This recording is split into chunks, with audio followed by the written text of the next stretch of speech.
안녕하십니까, 남희종입니다. 자, 오늘은 여러분들과 2022학년도 수능에 처음으로 도입되는 선택 과목제를 어떻게 점수를 조정해서 평가할 것인가, 그런 부분에 대해서 좀 말씀을 드릴 건데요. 사실 평가원이 예비 시행 문제를 공개를 하면서 한꺼번에 같이 선택 과목 점수는 이런 식으로 조정한다라는 양식을 정확하게 발표를 하긴 했지만, 문제가 뭐냐면 이게 수식으로 너무 장대하게 이렇게 복잡한 내용을 수식으로 설명해 주다 보니까 일반적으로 딱 보고 이게 무슨 뜻인지 정확하게 이해하기가 쉽지가 않은 상황입니다. 자, 그러다 보니까 그 수식은 어떻게 구성되어 있는 거고, 그러다 보면 어떻게 유불리가 갈라지게 되는지에 대해서 말씀을 좀 드릴 텐데, 사실 내용이 어려워요. 어려운 내용들은 확실히 어려운 부분들이 좀 있기 때문에 내용을 둘로 나눠서 개념편 그리고 실력편으로 나눠서 진행해 보도록 하겠습니다. 사실 기본적으로 나는 표준 점수나 공통 과목 점수 매기는 것들에 대해서는 완벽하게 알고 있다라고 생각하는 친구들은 이 개념편은 안 들어도 되겠지만, 한번 좀 들어보다 보면 모르는 내용들이 있을 수도 있고 한번 정리가 되는 부분도 있으니까 한번 같이 얘기를 해보도록 하겠습니다. 자, 시작해 보겠습니다. 첫 번째 여러분들에게 알려드려야 될 내용은 표준 점수입니다. 사실 시험을 치면 100점 만점에 몇 점이다 라는 원점수가 뜨게 되는데, 원점수로 수학 점수를 평가하는 것이 아니라 실제 수능에서는 표준 점수로 점수를 바꿔가지고 그걸로 이제 평가를 하게 되죠. 사실은 왜 그렇게 해야 되느냐, 이 두 가지 요소에 의한 왜곡 현상을 막기 위해서다라고 보시면 됩니다.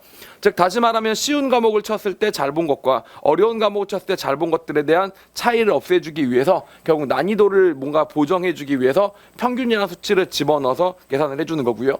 또 마찬가지로 시험이라는 게 두 종류가 있는데, 학생들이 점점 점수대가 퍼져 있는 점수대가 있는 시험이 있을 수 있고, 비슷한 친구들이 다 모여 있는 점수대가 있을 수 있습니다. 그렇죠? 자, 그래서 그 산포도를 보정해주기 위해서 표준 편차라는 요소를 가지고 뭔가 계산들을 좀 하게 되는데, 그 계산 과정이 바로 여기 있습니다. 실제로 이 내용은 어차피 우리가 정규분포, 통계를 배울 때도 여러분들이 아셔야 되는 내용이기 때문에 한번 좀 정리하고 넘어가는 게 제일 좋을 것 같은데, 자, 여기 보시면 x에서 m을 빼고 시그마로 나눠주라고 돼 있죠. 이 m이 바로 평균이고 이 시그마가 바로 표준 편차를 의미하는 값이다 라고 보시면 됩니다. 수식이니까 너무 어렵다라고 생각하지 마시고 그 의미를 따져보도록 하겠습니다. 만약에 내 점수가 M 딱 평균 정도 나온다면, 남들과 그냥 가장 평균적인 무난한 점수가 나온다면 M에서 M을 빼면 얼마가 나온다? 0이 나오죠. 0이 나오다 보니까 그 친구는 Z값을 구했을 때 이 Z로 모든 학생들의 수준을 평가하겠다라는 게 표준 점수제의 핵심인데, Z가 0이 되게 됩니다. 잘하지도 못하지도 않은 딱 평균 정도 점수의 학생들이 나온다, 이런 뜻이죠. 자, 그런데 예를 들면 평균보다 더 뛰어난 친구들, 아마도 이 영상을 보고 있는 친구들은 대개 평균보다는 점수가 훌쩍 높을 것이다 라고 생각이 드는데, 그런 친구들 기준으로 설명을 하자면 이 값이 양수값이 나오게 됩니다. 평균보다 높으니까. 그런데 그 높은 게 얼마나 높냐, 표준 편차 기준으로 몇이나 높냐, x에서 m을 뺀 값이 이게 2시그마냐 1시그마냐 0.5시그마냐를 통해서 z가 0.5냐 0이냐 1이냐가 결정되는 거죠. 식을 바꾸자면 그 z가 결국 시그마만큼이 곱해지면서 그게 바로 점수 차이를 만들어주게 되고, 내 점수란 녀석은 평균 점수는 기본적으로 깔고 거기다가 추가가 된 초과 점수가 몇 시그마냐를 이루어진다라고 생각해 주시면 된다, 이런 뜻입니다. 자, 예를 들어서 보여드릴게요. Z가 0이다. 무슨 뜻이라고요? 딱 평균 정도 점수를 받았다 라는 뜻이라고 보시면 됩니다. 자, 그리고 Z가 2가 나왔다. 즉, 다시 말하면 평균보다 2시그마만큼 앞으로 나갔다라고 하면, 그게 어떤 시험이든지 간에 적어도 Z가 이 정도의 점수를 받은 친구라면 그 시험 내에서 최상위권의 목표를 위치를 갖고 있다라고 설명해도 과언이 아니다, 이렇게 된다고 보시면 되겠습니다. 왜 하필이면 2냐에 대해서는 뒤에서 데이터로 설명을 드릴 테니까, 그러면 결국 내가 시험을 쳤을 때 0 정도의 평균에서부터 2 정도의 최상위권까지가 있는데, 요 중간에 어떤 Z값을 갖게 될 것이고, 결국 이 Z값을 크게 받을수록 유리한 것이 수능 점수 체계에서의 형식이다 라고 보시면 되겠습니다. 오케이? 자, 그리고 표준 점수는 별게 아니고 이 Z 하나당 20점을 곱해서, 왜냐면 0에서부터 2 사이다 이러면 숫자가 너무 작으니까 1.13이다 1.14다 이렇게 싸우면 너무 작아서 의미가 좀 퇴색되어 보이니까 곱하기 20을 해주고요, 기본 점수 100점을 준 거다라고 보시면 됩니다. 즉, 다시 말하면 학생이 시험을 쳤는데 예를 들면 원점수가 100점이 나왔다. 그럼 정말 잘한 거지만 표준 점수가 100점이 나왔다. 무슨 뜻이야? Z에서 0점밖에 못 받았다는 얘기니까 딱 말 그대로 평균 점수를 받았다는 이야기라고 보시면 되겠죠. 그래서 100에서 최상위권이 두 칸이라고 있었으니까 2가 나오면 40점, 140점 정도까지 올라가면 표준 점수 기준으로 최고치를 찍었다고 보시면 되고, 오히려 반대로 마이너스 2로 내려가서 60까지 떨어지기 시작하면 그거는 이제 표준 점수 기준으로 매우 낮아진 점수다라고 보시면 됩니다. 물론 여러 가지 왜곡 현상들이 일어나서 특이한 경우들이 일어날 수도 있지만 기본적으로 표준 점수제는 200점 이상 0점 미만은 그렇게 계산하지 않는 걸로 처리하고 있다. 다시 말하면 Z를 5까지 인정하지만 일반적으로는 이 정도 수준에서 멈추는 게 수학 점수다라고 보시면 되겠습니다. 자, 이 표준 점수는 이렇게 점수로만 의미가 있는 것이 아닙니다. 성적표를 받아보시면 백분위도 있고 등급도 있고 표준 점수도 있을 텐데 이때 이 표준 점수가 등급을 산정하는 기준에도 영향을 줬다는 것을 모르는 친구들이 좀 있어서 그것부터 먼저 설명을 드리고 하겠습니다. 자, Z가 아까 말씀드렸다시피 2 정도가 되면 최상위권이라고 했는데 2는 안 되더라도 1.75가 넘어간다. 1.75가 넘어가는 친구들을 뭐라고 부른다? 상위 4% 이렇게 해서 1등급이라고 부릅니다. 왜 하필이면 1.75냐? 이게 계산하기 좋기 때문에 그런 건데 1.75가 딱 4%인 이유도 있고 1.75 기준으로 0.5씩 때리면 계산이 깔끔해집니다. 1.75에서 0.5를 빼서 1.25 이상을 뭐라고 한다고? 2등급이라고 하고 실제로 요 사이에 있는 학생들의 비율을 계산해 보면 7% 정도가 나오며 또 0.5가 내려가면 0.75까지를 3등급 컷이라고 해서 4%, 7%, 12%가 나온다. 자, 그리고 0.5를 더 빼서 0.25가 되면 여기가 40%, 상위 40%를 얘기해 주는데 왜 여기서 계산이 좋으냐? 0.25가 있다 보니까 다시 0.5를 빼면 어디로 가요? 마이너스 0.25로 가게 되죠. 그럼 마이너스 0.25부터 플러스 0.25까지가 가운데 토막을 차지해 주기 때문에 자, 그렇게 하면 대칭성이 만들어지면서 다시 마이너스 1.75까지 쭉 만들어지고 그게 바로 우리가 알고 있는 몇 등급? 9등급제다라고 보시면 됩니다. 그래프를 통해서 다시 한번 확인해 보도록 하겠습니다. 자, 일반적으로 학생들의 분포가 정규분포를 따른다고 가정을 하고 요렇게 딱 잘라보면 바로 여기가 1.75, Z가 1.75 되는 자리라고 보시면 됩니다. 상위 4%에 해당되는 거고요. 여기가 1.25, 여기가 0.75, 그 다음에 다시 여기 0.25가 되다 보니까 플러스 0.25에서 마이너스 0.25가 있고 여기에 20%의 학생들이 있다고 보시면 되겠죠. 나머지 이쪽에 40%, 저쪽에 40%가 있다. 자, 그래서 이런 식으로 9단계로 찢어나간 것을 9등급제다라고 생각해 주시면 됩니다. 자, 높은 표준 점수 받는 법에 대해서도 간단히 생각을 해보도록 하겠습니다. 자, 그러면요, 우리가 궁극적으로 원하는 게 뭐야? 남들보다 가장 높은 표준 점수를 받아나가는 방법이 있을까에 대한 생각이니까 공식을 보면서 한번 생각을 해보도록 하겠습니다. 결국 Z가 20일 곱해진다라는 것밖에 없거든요. Z를 키워야 100이라는 건 상수로 정해진 거니까 Z를 키워야 높은 표준 점수를 받는데 Z를 키우는 방법 중에 M이 어때야 되겠어요? M이 낮아야 됩니다. M이 낮아야지만 X 빼기 M이 우리가 만점을 받았다는 가정하에 생겼을 때 이 폭이 커지게 되겠죠. 그래서 M이 낮은 시험을 고르는 게 만점을 받을 수 있다는 가정하에서는 중요한 요소가 되게 됩니다. 그리고 두 번째, Z가 커지기 위해서는 이 표준 편차로 나눌 때 이 표준 편차가 어때야 돼? 숫자가 더 작아야 되겠죠. Z가 커지기 위해서는 표준 편차가 작아야 된다는 얘기입니다. 즉 다시 말하면 여러분들이 만점을 받을 수만 있다면 가장 높은 표준 점수를 받을 수 있는 방법은 뭐다? M도 낮고 시그마도 낮은 표준 편차도 낮고 평균도 낮은 그런 시험을 찾는 거다라고 보시면 되는데 M이 낮다는 게 무슨 뜻이에요? 시험 문제가 그만큼 어렵다는 얘기입니다. 당연히 그러니까 어려운 시험을 잘 봐야 된다라는 당연한 결론으로 귀결되게 되는 거고 또 시그마가 낮다는 얘기는 무슨 뜻이냐? 시그마가 낮다는 얘기는 그만큼 학생들이 몰려있다는 얘기입니다. 그런데 우리가 가정의 뜻 어렵고 시그마까지 낮다는 얘기는 뭐냐? 대부분 낮은 점수대에 몰려있다. 다들 못해서 어렵다 보니까 거기에 몰려있는데 나 혼자 독보적으로 만점을 받아야 되니까 그만큼 더 어려운 내용이다 라고 보시면 되겠죠. 자, 그런 내용들이고 정리하면 이렇게 됩니다. M과 시그마가 낮은 시험에서 만점을 받는 것이 가장 높은 표준 점수를 받는 방법인데 대표적으로 예를 들어서 좀 설명을 드리자면 아직 21학년도 수능 가형 같은 경우는 점수가 안 나왔기 때문에 20학년도 수능 버전으로 보도록 하겠습니다. 수능 나형 같은 경우는 최고점이 149점이었어요. 만점 받은 친구가 가형은 134점이었습니다. 즉 Z로 환산해서 생각해보면 이때는 1.7점 받았다는 얘기고 얘는 2.45점을 받았다는 얘기입니다. 이러면 생각이 좀 다르지 않습니까? 자, 이 내용을 여러분이 정확하게 이해하셔야 됩니다. 자, M이 낮다는 시험은 그만큼 어려운 시험이라고 말씀을 드렸었는데 우리가 알고 있는 상식적인 시험은 가형보다 나형이 더 쉽죠. 가형이 더 어렵습니다. 그런데 나형이 더 표준 점수가 훨씬 0.65나 가까이 높게 나왔습니다. 0.75인가요? 0.75나 가까이 높게 나왔다. 이런 점이죠. 자, 그럼 이게 무슨 뜻이냐? 수학 나형 시험이 가형 시험보다 어렵다라는 얘기가 아니라 수학 나형 학생들에게 느껴지는 수학 나형 시험의 난이도와 수학 가형 학생들이 느끼는 난이도가 다르다라고 보시면 되겠습니다. 절대적인 시험은 가형이 더 어려운 게 확실합니다. 자, 그런데 가형 학생들의 실력이 그만큼 뛰어나다 보니까 그 학생들이 느끼는 난이도랑 나형 학생들 중에는 사실 공부를 하지 않는 수포자인 친구들이 꽤 두껍게 존재하기 때문에 그 친구들이 느끼는 난이도를 감안하자면 나형이 더 어렵게 느껴졌었던 것이다 라고 보시면 되겠죠. 즉 다시 말하면 수능 나형이 수능 가형보다 M이 낮았고요. 시그마는 약간 컸지만 M이 낮았다, M이 많이 낮았다 라는 점을 이해할 수 있는 거라고 보시면 되겠습니다. 자, 비슷한 케이스로 19 수능도 다시 한번 얘기를 해보도록 하겠습니다. 19 수능 같은 경우도 수학 가형 같은 경우는 표준 점수가 만점자의 표준 점수가 134점이나 133점 어땠어요? 크게 차이 나지 않았습니다. 1.75였다가 1.65 정도였으니까 사실 일반적으로 수학 가형에서 만점을 받을 경우에는 140점을 못 받는다라고 보시는 게 맞아요. 왜냐하면 워낙 그만큼 잘하는 친구들이 많기 때문에 내가 만점을 받은 게 그만큼 압도적으로 잘한 것이 아니란 뜻이 되는 겁니다. 자, 반면 나형 같은 경우는 많이 내려갔죠. 149에 비하면 139로 0.5나 내려가긴 했지만 그래도 2에 육박하는 점수가 나온 걸 보고 실제로 가형보다 높게 나오는 걸 보시면 실제로 나형에서 표준 점수 따기 사실은 그동안 더 좋았다라는 점들을 알 수가 있을 겁니다. 자, 그럼 왜 그런지 보도록 하겠습니다. 왜 그랬을까요? 자, 원점수의 평균과 표준 편차, 즉 다시 말하면 표준 점수로 환산하기 전에, Z로 환산하기 전에 평균과 표준 편차에 대해서 간단히 알아보겠습니다. 가형 시험을 칠 경우에는 100점 만점을 쳤을 때 가형 학생들이 평균이 대개 55점 안팎에서 왔다 갔다 했습니다. 즉 다시 말하면 55점보다 높은 시험도 있었고 55점보다 낮은 시험도 있었고 실제로 범위가 복잡하지만 지금 여기서 대략적인 그림을 그리고자 하는 건데 범위까지 하나하나 다 따져나가기 시작하면 너무 힘드니까 요약하자면 55점의 표준 편차 23점 정도를 차지했었다라고 보시면 돼요.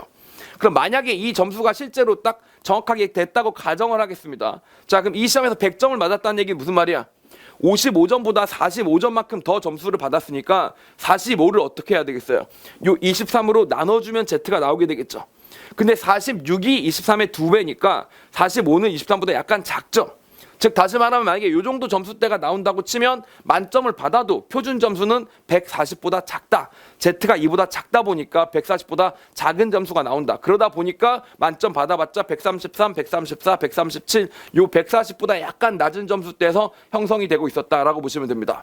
무슨 뜻이냐? 평균이 너무 높았다는 거죠. 표준 편차를 따지기 전에 평균이 너무 높으니 100점을 받아봤자 점수를 45점까지밖에 못 벌리는 게 가형의 가장 큰 단점이었다. 학생들이 다 같이 잘하는 게 문제다라고 보시면 되겠습니다.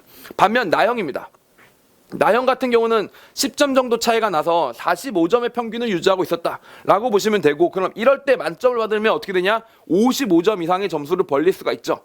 55점을 벌리고 나서 표준 편차 25점을 계산하는데 25점이 돼서 이 가형보다 표준 편차가 약간 더 커요. 즉 다시 말하면 가장 좋은 시험은 평균은 낮고 표준 편차도 낮은 시험인데 나형 시험은 평균은 낮지만 표준 편차는 약간 더 큽니다. 그래서 약간 불리한 면이 있죠. 그러나 평균이 워낙 낮다 보니까 표준 편차가 좀 커져도 크게 상관이 없더라. 커봤자 약간밖에 안 크니까. 자, 무슨 말이냐? 45점을 받았으면 100점 받은 친구 입장에서 55점만큼 추가가 된 건데 55를 25로 나누면 어떻게 돼요? 25의 2배가 50이니까 55점이 된다는 얘기는 이보다 큰 Z가 나온다는 얘기죠. 그러다 보니까 표준 점수가 어떻게 된다? 140점보다 더 높은 점수가 나왔다라고 보시면 되겠습니다. 요약하면 가형 학생들이 시험 문제가 어려움에도 불구하고 평균이 더 높았다. 그러다 보니까 높은 표점이 나오기 힘들었고 표준 편차는 나형이 약간 더 크지만 큰 차이는 나지 않았다라고 보시면 되겠습니다. 물론 나형의 표준 편차 같은 경우는 이런 부분 때문에 그렇습니다. 학생들이 정규분포를 띄어야 되는데 수포자 학생들이 두텁게 좀 있기 때문에 아래쪽에 블록하고 다시 위쪽에 블록한 그런 경향성을 띄는 게 나형 시험 범위가 됩니다. 그리고 실제로 양쪽 극단으로 같이 블록하게 되면 표준 편차가 되게 빨리 커지는 그런 경향이 있죠. 그러다 보니까 가형보다 표준 편차가 더 크긴 컸지만 그래도 평균이 워낙 낮다 보니까 표준 점수의 만점의 표준 점수는 나형이 더 높게 나왔다라고 생각해 주시면 되겠습니다. 요약하면 나형 최고점의 표준 점수하고 가형 최고점의 표준 점수 중에서 나형 최고점의 표준 점수가 더 높은데 일반적으로 그 사이의 경계선이 뭐가 된다고? Z = 2일 때 정도가 된다라고 보시면 됩니다. 이런 점을 왜 알아놓으셔야 되냐? 이렇게 나형과 가형을 구분하던 시절은 옛날 이야기고 이제는 어떻게 돼? 나형과 가형이 하나로 합쳐질 것이기 때문에 이 Z = 2보다 더 높은 점수를 내가 받을 수 있을 것이냐 없을 것이냐가 하나의 기준이 되기 때문에 참고를 알아놓으시면 좋겠다. 이런 뜻이죠. 자, 그럼 이제 본격적으로 공통 과목에 대한 이야기를 해보도록 하겠습니다. 이제 수학이 바뀌어서 공통 과목이라는 게 문이과 학생들이 다 같이 치는 시험으로 바뀌게 됩니다. 만점은 22개의 문제를 풀어서 74점 만점으로 진행이 되게 되고요. 그동안 100점 만점하고는 점수 체계가 좀 다르겠죠. 자, 어떻게 치러질지 전혀 예측이 안 되는 상황이기 때문에 이 시험과 가장 유사했던 시험을 가져오도록 하겠습니다. 바로 이번에 예비 고3이죠. 고2를 대상으로 11월 달에 교육청이 전국연합 학력평가를 치렀는데 평균이 이건 100점 만점입니다. 100점 만점에 평균 40점. 표준 편차가 25점을 기록했다라고 보시면 됩니다. 표준 편차가 25점인 이유는 아까 나형 표준 편차도 25점이었잖아요. 근데 섞었는데도 불구하고 그 정도 표준 편차가 기록된 거고 원래 23에서 25 사이 왔다 갔다 하니까 이건 크게 의미를 둘 수 없겠다. 자, 그런데 평균이 40점이면 너무 낮지 않냐? 아까 나형도 45점이었고 가형은 55점이었는데 왜 11월은 평균이 40점이냐? 일단 첫 번째, 이 집단에는 소위 말하는 재수생이라고 해서 N수생이라고 해서 평균을 끌어올려주는 상위권 학생들이 빠져있는 집단이죠. 자, 그리고 아무래도 11월 학력평가를 치다 보면 수능을 칠 때보다 긴장도가 좀 떨어지기 때문에 자신의 실력을 발휘하지 못하는 부분들도 분명히 있을 거고요. 자, 여러 가지 요소들이 있긴 있겠지만 평균 40점은 아마도 이대로 고착화될 것 같진 않고 약간은 올라갈 거라고 보겠습니다. 약간은 올라가는 게 맞겠죠. 물론 이런 부분도 있을 수 있습니다. 45점이든 55점이든 각자의 시험이었다. 자, 이게 무슨 뜻이냐? 45점, 나형 학생들이 45점을 받던 것은 나형 학생들만을 위한 시험에서 45점이 나왔던 거예요. 그런데 이 문제는 가나형 공통문항이니까 가운데로 난이도를 조절한 다음에 약간 난이도가 올라갈 수밖에 없겠죠. 그럼 나형 학생들 입장에서 상대적으로 어려우니까 45점 평균도 무너질 수도 있겠죠. 그러면 마찬가지로 대신 가형 학생들 입장에서는 평균 55점을 받았었는데 시험 문제가 중간 정도 난이도로 바뀌게 되면 점수가 평균적으로 올라가게 되겠죠. 자, 그래서 그런 부분들이 좀 변화가 있을 텐데 지금은 참고로만 알아보자라고 치고 저의 예상은 당연히 이 40점의 점수는 재생이 들어오면 어쨌든 등 그리고 3학년이 돼서 수능을 치면 어쨌든 등 이 점수는 올라갈 것이라고 예측된다라고 보시면 되겠습니다. 즉 다시 말하면 100점 만점 기준으로 대략 50점 정도까지 만약에 올라간다고 가정을 하면 74점 만점인 시험을 친다면 아마도 평균이 36점이나 37점 정도 나오지 않을까 생각을 하는 거죠. 자, 그런데 왜 50점보다 약간 낮은 점수라고 생각을 했냐면 나형 학생들이 45, 가형 학생들이 55인데 나형 학생들의 인원이 더 많아요.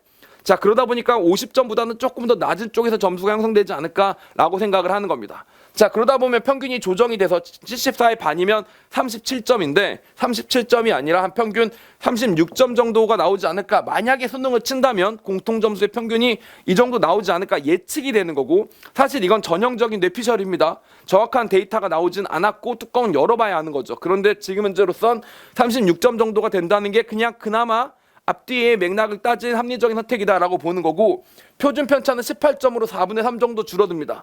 왜 4분의 3 정도 줄어들 수밖에 없냐? 애초에 범위가 100점 만점이었다가 그만큼 4분의 3으로 폭이 줄어드니까 표준 편차도 마찬가지로 그만큼 줄어들 것이다 라고 보는 거죠. 자, 그래서 24라고 쳤으면 4분의 3만큼 줄면 18점인데 25나 24나 비슷하다고 봐서 18점 정도 수준에서 공통 점수가 예상될 것이다. 이렇게 될 것이다 라고 볼 수 있는 거죠.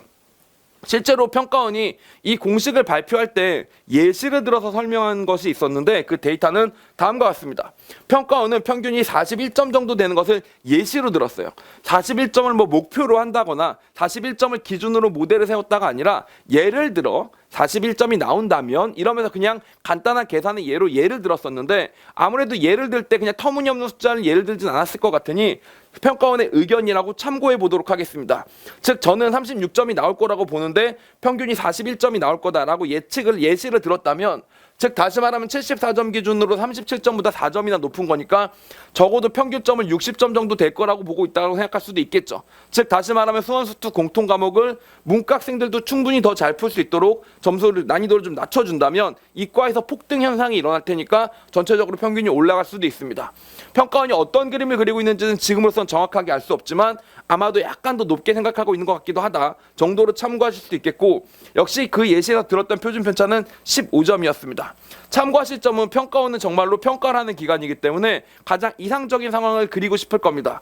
표준 편차가 작으면 작을수록 완전히 퍼지지 않았다는 상황이기 때문에 평가원 입장에서 보면 뭔가 더 합리적인 시험이었다라고 자평할 수가 있겠죠. 학생들의 실력을 뭔가 좀 고르게 평가하게 된 거죠. 근데 극단적으로 양쪽으로 갈리는 시험은 평가원 입장에서도 바람직하지 않다고 볼 겁니다. 자, 그러다 보니까 표준 편차를 약간 작게 잡은 게 아닌가 이렇게 생각을 합니다. 그래서 제 생각에는 36에서 18점 정도가 나오는 게 맞다고 보고 평가원은 예시를 들기를 41점에 15점이라고 예시를 들고 있으니 이 중간에 적정한 값으로 한번 예상 사례를 만들어 보도록 하겠습니다. 자, 평균을 중간쯤 잡아서 38로 잡겠습니다. 저는 36이라고 잡았고 평가원은 41점이라고 잡았는데 그럼 평균이 한 38점 정도 된다고 보겠습니다. 50점을 약간 넘는 상황이라고 보시면 되겠죠. 그리고 표준 편차는 18점과 15점 사이에 한 17점 기준으로 잡았다라고 보겠습니다. 자, 그러면 어떤 학생이 공통 과목에서 74점 문제를 다 맞았다. 자, 그러면 표준 편차가 몇 칸이 나오냐면 2.12가 나오면서 142점이 나오게 됩니다. 다시 말하면 Z가 나형 수준으로 꽤 많이 올라갔죠. 다 맞을 때는 2칸까지 올라갈 수도 있게 되었다. 왜? 나형 학생들이 그만큼 많이 들어가면서 시험의 난이도가 간접적으로 어려운 것들이 만들어지기 때문에 그렇다라고 보시면 되고요. 두 번째로 70점이나 66점처럼 4점짜리 한 개씩 틀릴 때마다 표준 점수가 얼마큼씩 떨어지는지 보겠습니다. 여기서 4점이 떨어지고 해서 5점이 떨어지는데 차이가 있는 건 아니고요. 무조건 등차 수열로 떨어질 수밖에 없는 구조예요. 여기가 등차 수열이면 여기도 같이 등차 수열로 떨어져야만 하는데 반올림 때문에 차이가 일어나게 된 거라고 보시면 됩니다. 실제로 2.12에서 1.88이 떨어졌으니까 0.24 정도 떨어졌고요. 여기서 0.23 정도 떨어졌습니다. 0.24냐 0.23이냐라는 것은 금방 아실 수 있을 텐데 점수가 4점 내려갔어요.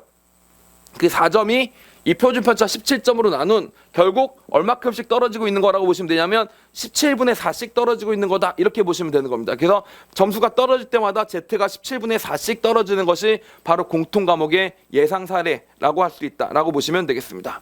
자, 이어서 공통 과목이 아닌 선택 과목의 케이스에 대해서도 말씀을 좀 드릴 건데요. 이 내용은 조금 어려운 만큼 여태까지 드렸던 말씀에 대해서 여러분들이 정확하게 이해하신 다음에 따라오시는 것이 바람직할 거라고 생각합니다.